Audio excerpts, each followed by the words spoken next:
Welcome, warriors of the Imperium! Today we embark on a journey through the sacred tomes of the Adeptus Astartes. Prepare to dive deep into the Crusade rules for Codex Space Marines, where your Space Marine force will forge their legacy across the stars.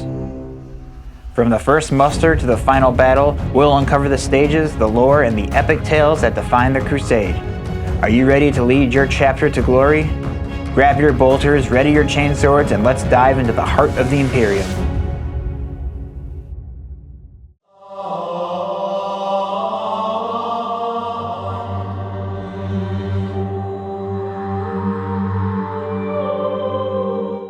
What's up, nerds? My name is Sam and this is Big Nerds Wargaming. Today we're going to be taking a deep dive into the Codex Space Marines Crusade rules for 10th edition.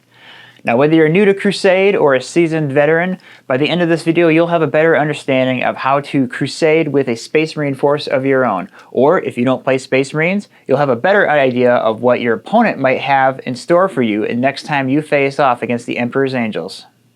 So in your Army Codex, there's a section titled Crusade Rules, and each 10th edition Codex has a set of rules specific to that army or faction you are playing. These rules typically have a specific progression system, as well as a unique set of agendas, requisitions, battle traits, and Crusade relics.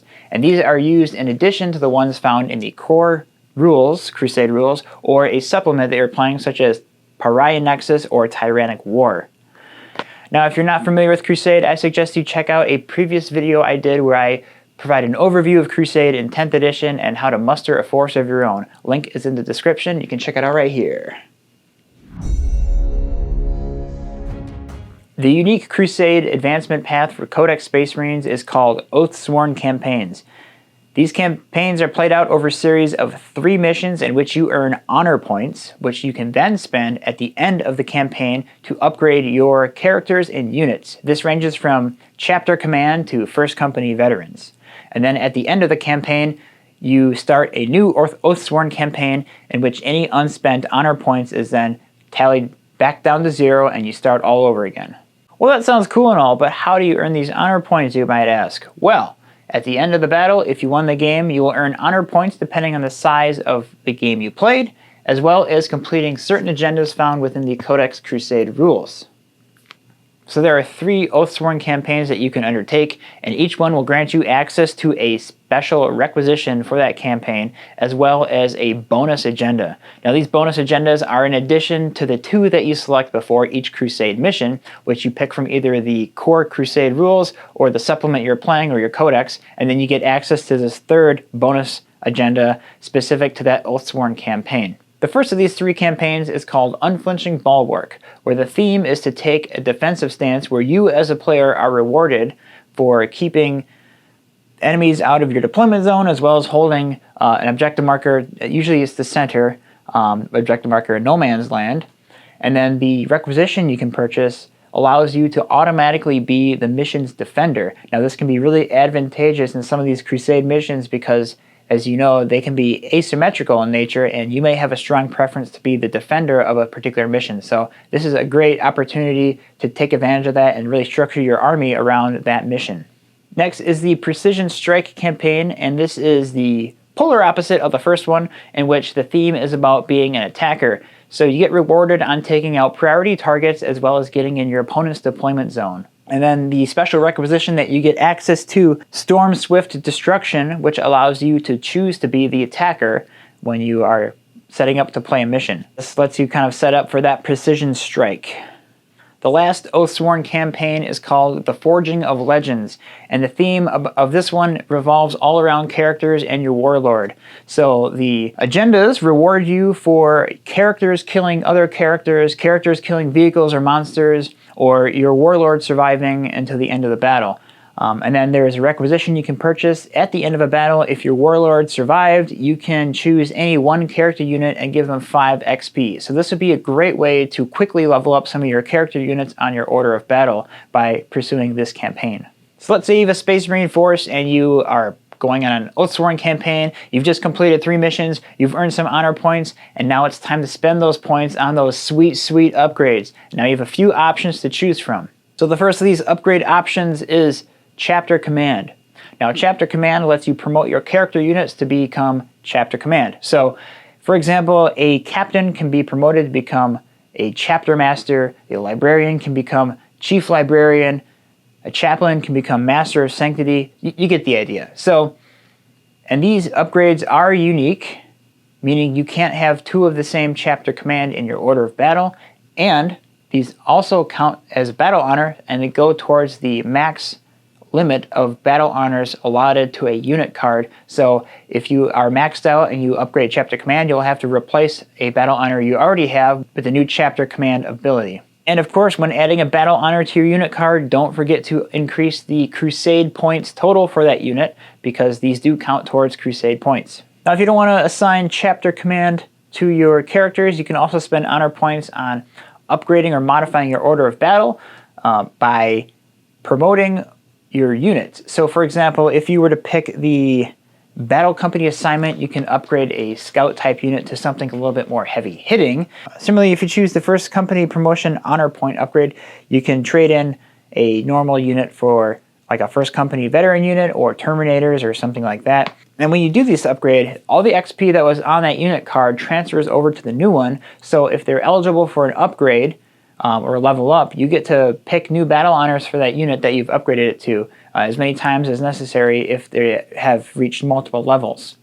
And then the last upgrade you can do is to promote a lieutenant character to a captain. And then any unspent Oathsworn Campaign points are then reduced back to 0 as you start a new Oathsworn Campaign. So if you don't want to do any of those, you can always spend 5 points to increase a unit's XP by 1 on your order of battle. Okay, so let's talk agendas. The Space Marine Codex gives you access to 4 new agendas. Angels of Death awards you Crusade Force with XP and honor points if you manage to table your opponent in a battle. No Fear gives you XP points for not feeling a battle shock, as well as keeping your units above half strength for the duration of a battle. Armored Assault rewards XP for keeping your vehicles alive, as well as racking up kills with those vehicle units. Lastly, a very narrative and flavorful one, Quests of Atonement, which allows a character to remove a battle-weary, disgraced, or mark of shame battle scar if they manage to kill an enemy character, monster, or vehicle. Now, I love to see things like this in Crusade because it helps unfold the story that is being shaped from game to game with your Crusade force. In addition to the new agendas, we also get access to 4 new requisitions. A Legacy Preserved. If you have an apothecary on your order of battle and a unit with a battle scar, you can spend this requisition to exchange that unit with a battle scar and remove them from your order of battle, and you gain 5 honor points. Vaunted Triumph you can purchase after a battle you won, which lets you select an additional unit to mark for greatness. Enduring Duty for 2 RP allows you to extend your Oathsworn Campaign by 1 more mission. So this is a great way if you are just a few honor points away from that expensive chapter command upgrade and you just need 1 more mission to get some more points. So that's a great way to extend your campaign and keep those upgrades flowing.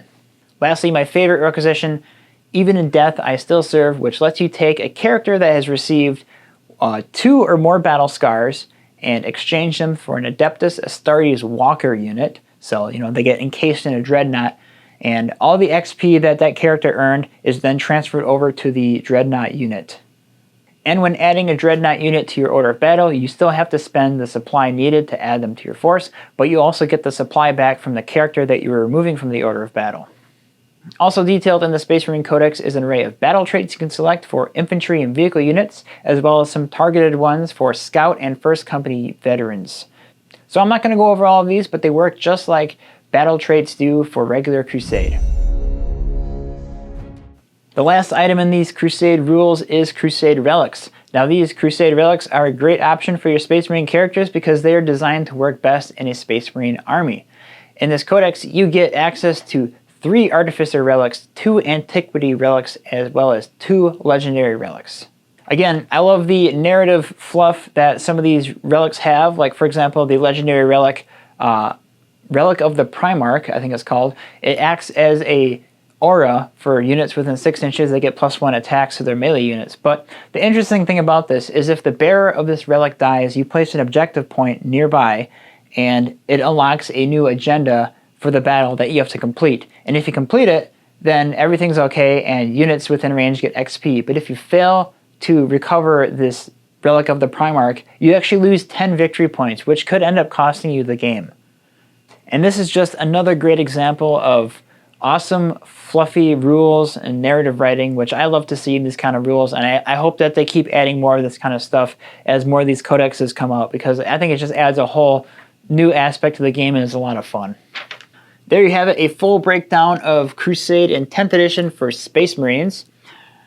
I hope you found this video helpful and informative, and whether you're leading a force of your own or if you have an Astartes rival in your local gaming group, you should have a better idea of what is in store for Space Marine Strike Force as they progress the ladder of advancement as they go from mission to mission in a campaign. If you have any questions or if there's a Factions Crusade rules you want me to dive into next, leave a comment below and let me know. Also, if you like this video and you found it helpful, let me know in the comment section, and if you want to support this channel, like this video and subscribe. Lastly, we do have some merchandise if you are interested. We have t-shirts, mugs, buttons, stickers.